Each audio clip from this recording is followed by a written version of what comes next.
Jusqu'aux prochaines soirées, chers amis, aujourd'hui nous allons parler de cela. Comment et pourquoi les changements de mouvement se produisent.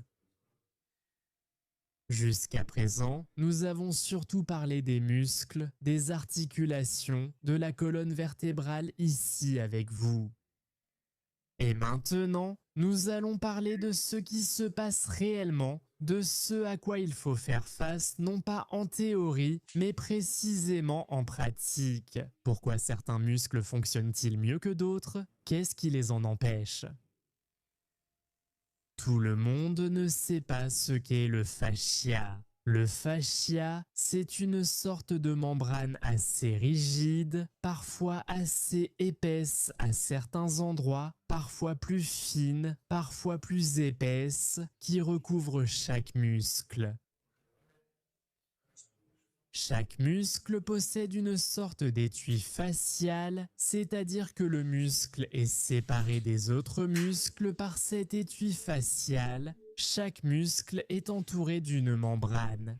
Si vous avez déjà eu l'occasion de couper de la viande ou d'en manger, d'une certaine manière, je serais très gêné.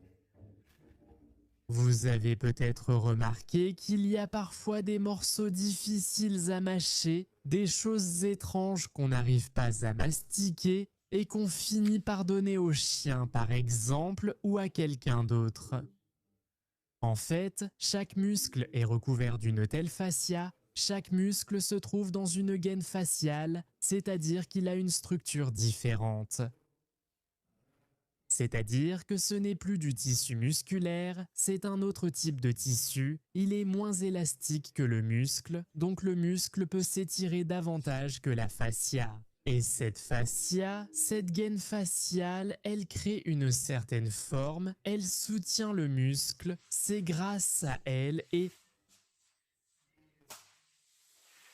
il existe une telle gaine pour chaque muscle individuellement.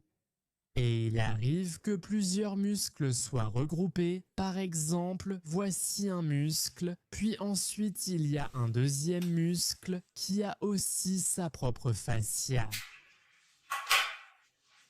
Il y a donc une gaine faciale comme celle-ci qui est étroitement liée au muscle lui-même et il y a aussi une fascia qui réunit ensuite ces deux muscles, elle les relie ensemble. Ici,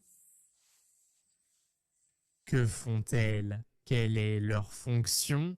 En plus de séparer un muscle d'un autre, elles jouent aussi un rôle important dans le mouvement. Lorsque quelqu'un effectue un certain mouvement, en plus de la contraction musculaire, il y a aussi un mouvement de la fascia, c'est-à-dire qu'elle effectue un certain mouvement, elle glisse, elle peut s'étirer un peu, mais son principal mouvement est justement le glissement. Donc, pendant le mouvement, cette fascia est tendue et elle commence à bouger un peu vers l'avant, l'arrière, le haut, le bas. Ce qui, auparavant, par exemple, était considéré comme un syndrome. Après avoir étudié le nerf sciatique et le syndrome du muscle piriforme, nous avons conclu que ce n'est pas le nerf mais la fascia qui est tendue. C'est précisément le fascia de la face postérieure de la jambe qui, au moment où une personne se penche et lève la jambe tendue, ressent une tension à l'arrière. En général, on a maintenant décidé que ce fascia se tend vraiment de cette façon. La tension se produit dans le fascia lorsque son glissement est perturbé. C'est-à-dire que normalement, ce fascia superficiel qui passe au-dessus de chaque gaine faciale, elle doit glisser, c'est-à-dire qu'elle a certains points d'attache et pendant le mouvement, elle doit pouvoir se déplacer librement de cette manière. Mais il y a des zones où elle commence à adhérer à quelque chose, à un muscle ou au périoste, et alors ce glissement est perturbé.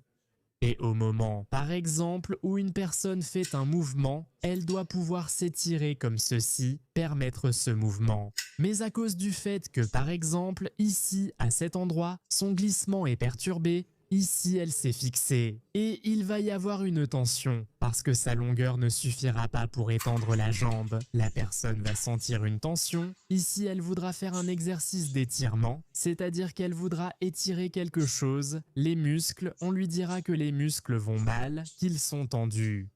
Ce qui est intéressant, c'est que ce n'est pas ici. Au point de fixation, il y aura comme une sensation d'étirement, mais la tension sera ressentie plus bas et l'étirement se fera plus bas. Et c'est ici que ça va se déchirer. Pour éviter cela, il faut rétablir son glissement, c'est-à-dire qu'elle glisse bien. Ces zones où la fixation de la fascia se produit, elles apparaissent très souvent justement entre les feuillets de la fascia et cela peut se présenter sous plusieurs formes. Il arrive qu'un muscle se trouve à côté d'un autre et ils doivent bouger l'un par rapport à l'autre, c'est-à-dire que les muscles sont aussi mobiles les uns par rapport aux autres pendant le mouvement. C'est-à-dire, par exemple, lorsque nous faisons un mouvement de l'omoplate vers l'arrière, le grand dorsal glisse par rapport au muscle dentelé. Lorsque nous faisons un mouvement de l'omoplate vers l'avant, il glisse vers l'avant par rapport au muscle dentelé. Autrement dit, un muscle effectue un certain mouvement par rapport à un autre muscle.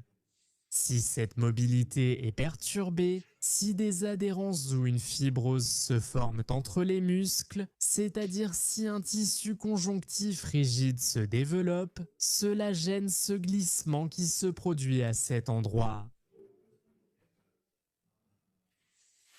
Le long ou en travers. Autrement dit, une fascia, la fascia d'un muscle par rapport à la fascia d'un autre muscle, doit pouvoir se déplacer librement, glisser ainsi. Lorsqu'une fibrose ou un processus d'adhérence se forme à un endroit, ce glissement est perturbé et deux muscles ne peuvent plus fonctionner indépendamment l'un de l'autre. Par exemple, deux muscles voisins, ils sont placés côte à côte, disons que c'est le muscle droit, et ici, par exemple, le muscle vaste de la cuisse, et à côté, ici, les muscles adducteurs. Il arrive souvent qu'il y ait des adhérences entre le muscle droit de la cuisse, le muscle vaste de la cuisse et les muscles adducteurs de la cuisse. Tout cela se regroupe en quelque sorte, et un muscle par rapport à l'autre ne peut plus fonctionner de cette manière. C'est-à-dire que les muscles ne peuvent plus fonctionner séparément. Lorsqu'un fibrose se forme entre eux, des adhérences apparaissent, ils commencent à fonctionner comme un seul muscle, et c'est pourquoi les mouvements changent.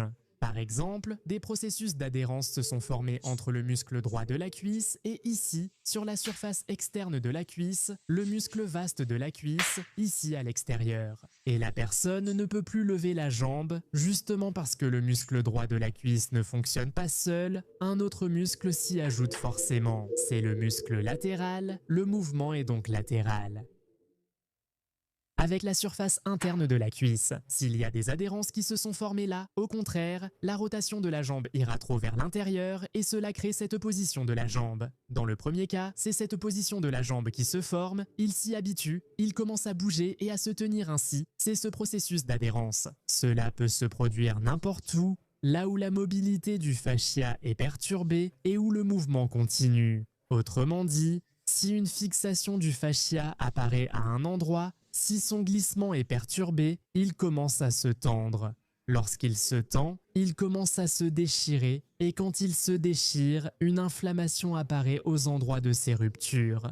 Si cette inflammation se produit très souvent, elle n'a pas le temps de guérir. Le processus normal n'a pas le temps de se dérouler. Après l'inflammation et sa fin, tout refonctionne. Il y a d'abord eu rupture, puis réparation. Les cellules ont causé l'inflammation, puis la régénération a permis la réparation. C'est-à-dire que ce sont les fibrocytes, les fibroblastes, les fibrocystes, tout cela a fait son travail, tout s'est réparé. Mais si le processus inflammatoire est long ou constamment répété, ce mécanisme est perturbé, et à la place des cellules nécessaires de la fascia elle-même, un tissu conjonctif cicatriciel rigide commence à se former qui collent tout cela ensemble comme une adhérence.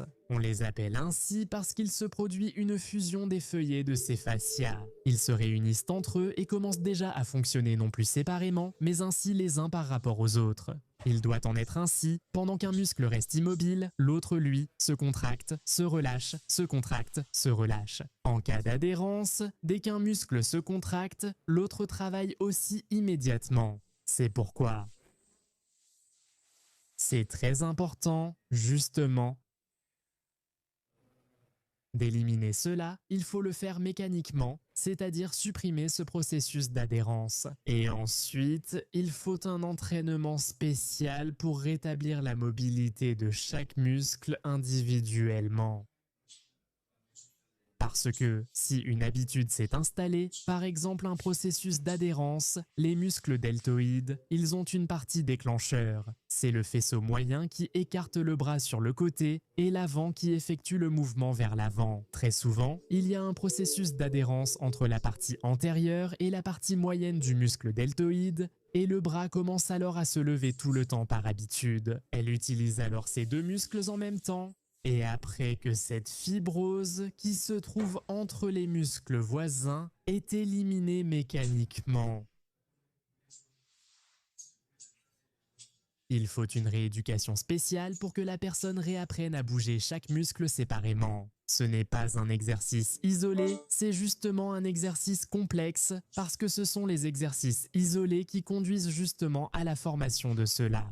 C'est-à-dire que c'est justement la bonne combinaison de mouvements, par exemple, lors du passage de la jambe en avant, la tension du fibrose, la tension du fascia, cela doit se faire correctement de cette manière. Et les problèmes surviennent si elle se tend, par exemple, d'ici de cette façon. C'est-à-dire que ce ne sont pas les bons muscles qui travaillent, mais la tension du fascia augmente la pression à l'intérieur de ces gaines faciales et d'autres muscles commencent alors à participer au mouvement. Voilà comment ça se passe. Quant à la façon de rétablir cela, peut-être que la suite arrive, nous verrons.